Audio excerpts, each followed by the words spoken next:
the people, right on.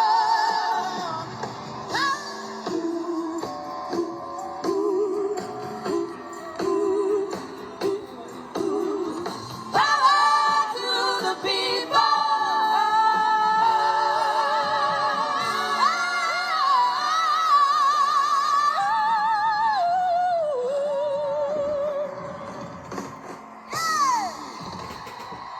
Power to the people. Unbelievable! There are people a half a mile away.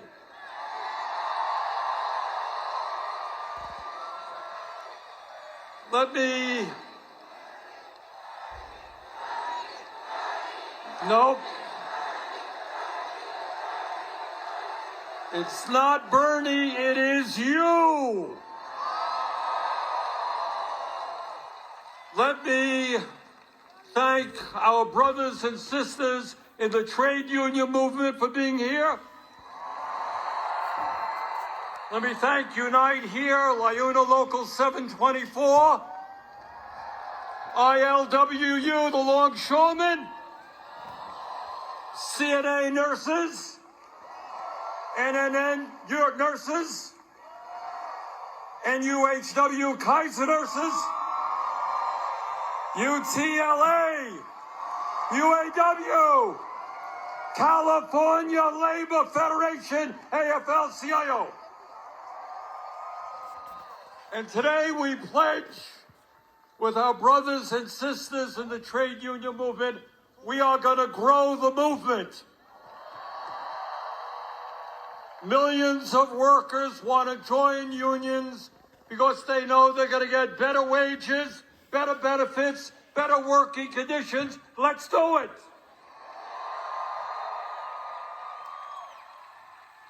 And I want to thank the musicians who have been with us today. So great. Ray's Gospel Choir, thank you. The Red Pears, Jeff Rosenstock, Indigo D'Souza, Dirty Projectors, Joan Baez, Maggie Rogers, Neil Young. And you know why we had all of these great musicians here today? It's not just to entertain you. It's more than that. We're going to make our revolution with joy. We're going to sing and dance our way to victory against hatred and divisiveness. So I want to thank all of the musicians who have been with us. And I want to thank the political leaders who have been here, Ro and Pramila and Jimmy, thank you. And mostly, I want to thank all of you. And I want to tell you something. You are making Donald Trump. We need a medic. Medic. Okay? Okay. Your presence here today, and by the way, there are some 36,000 of you.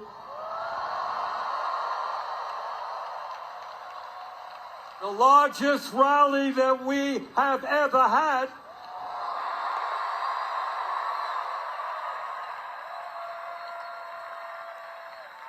And your presence here today is making Donald Trump and Elon Musk very nervous.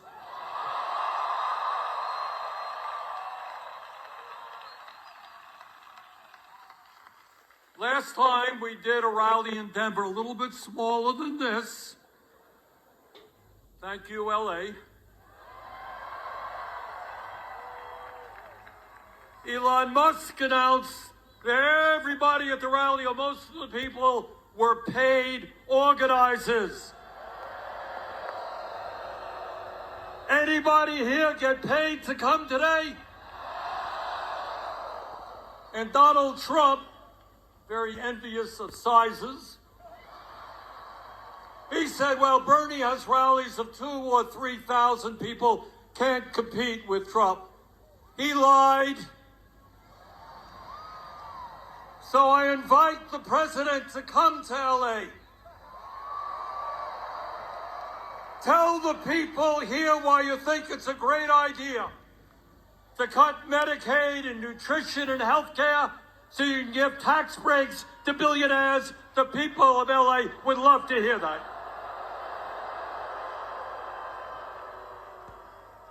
So why are we here in LA today? And the answer is obvious. We are living in a moment of extraordinary danger.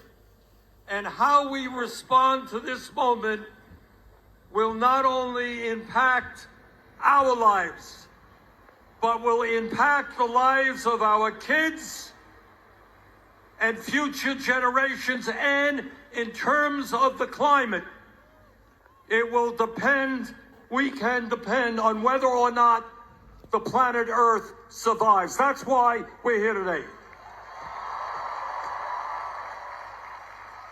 We're living at a moment where a handful of billionaires control the economic and political life of our country. We're living in a moment with a president who has no understanding or respect for the Constitution of the United States. And let us make no doubt about it, moving us rapidly toward an authoritarian form of society. And Mr. Trump, we ain't going there. We are living in a moment where the Republican Party has, to a large degree, become a cult of the individual, obeying Trump's every wish. And at a time of massive income and wealth inequality, right now, as we speak, they are plotting about how they can give $1.1 trillion in tax breaks to the 1% and devastate programs that working families need. You know, it's funny. Just yesterday, our good friend Elon Musk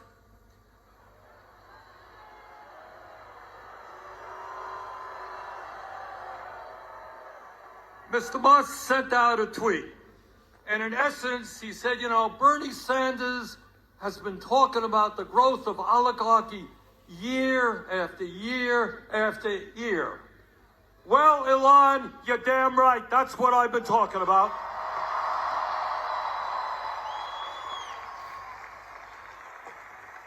The difference is, I'm no longer talking about how we're moving to oligarchy. I'm talking about how we are living today in an oligarchic form of society. 3 months ago, when Trump was inaugurated, standing right behind him during his inauguration were the three wealthiest people in this country, Mr. Musk, Mr. Bezos, and Mr. Zuckerberg. And right behind them were 13 other billionaires who Trump had nominated to head up major federal agencies. And that, brothers and sisters, is what oligarchy is all about. You know, lately, given what's happening in America, I've been remembering the history lessons that I learned when I was in the 6th grade. And I remember, and I think many of you will recall, when you think about your education, you'll remember hearing about Abraham Lincoln on the fields of Gettysburg in 1863. And that was just a few days after 20,000 Union soldiers had either died or been wounded fighting against the nightmare of slavery. And Lincoln looked out on that field, and this is what he said, and you will all remember it. He said, quote, we here highly resolve that these dead shall not have died in vain, that this nation under God shall have a new birth of freedom, and that government of the people, by the people, for the people, shall not perish from the earth.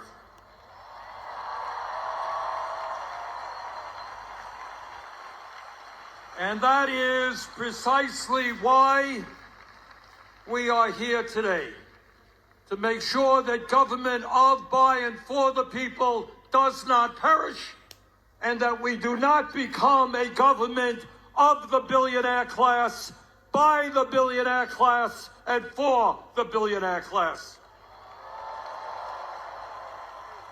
The American people do not want the richest guy on earth running all over Washington, D.C., decimating the Social Security Administration, making it harder. It's the richest guy on earth, making it harder for old people with disabilities to get the benefits that they paid into. Proposing to lay off 83,000 workers at the Veterans Administration. Denying the health care that the men and women who put their lives on the line to defend us deserve. Slashing the Department of Education. Decimating USAID, which, by the way, means that hundreds of thousands, if not millions, of the most desperate people in this world will die as a result. And when we talk about oligarchy, it is not just economics. I trust that all of you know that you are living under a corrupt campaign finance system which allows billionaires to buy elections. Don't tell me about democracy when Musk himself can put $270 million to elect Donald Trump and then get rewarded with the most important position in government. But it's not just Musk and Republicans, it's the Democratic Party as well. Their billionaires tell candidates, don't stand up to the powerful special interest, and too many Democrats are listening to them. And that is why if we want to preserve democracy in America, we've got to overturn this disastrous Citizens United Supreme Court decision.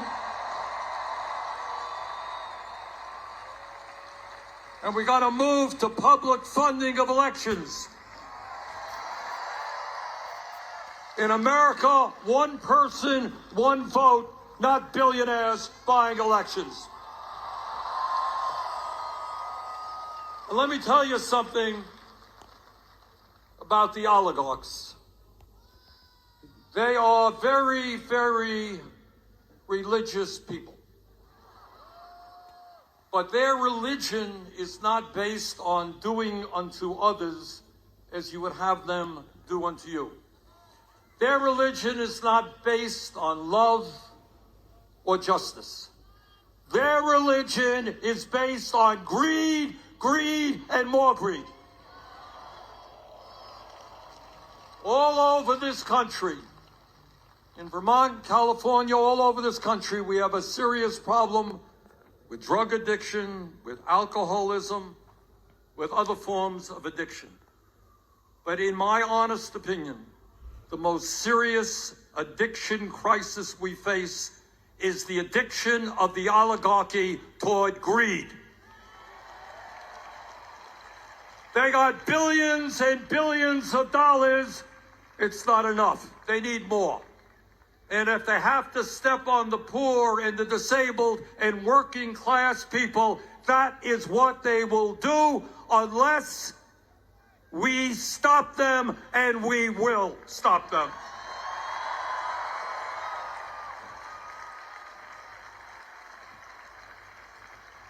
But it's not just oligarchy we are fighting. We're fighting, okay, EMT.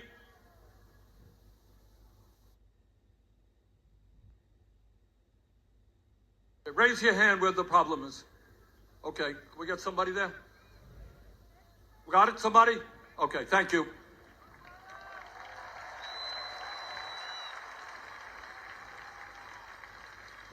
But it's not just oligarchy we are fighting. We're fighting a president who undermines our Constitution every day and threatens our freedom of speech and assembly, and whose agents are rounding up innocent people off the streets, putting them in unmarked vans and throwing them in detention centers. That is what happens in dictatorships, not democracies. And we're going to stop that outrageous action on the part of the president. You know, our founding fathers of this country were no dummies. They wrote a constitution and established a form of government with a separation of powers. Remember we're reading all about that? You got a legislative body, Congress. You got an executive branch, president. You got a judiciary, the federal courts. And they wrote that document because they had just fought a brutal war against the autocratic King of England. And what they understood as they were forming this new country, that they never wanted to see a nation where one person had unlimited power. Well, Trump wants that power. We are not giving it to him.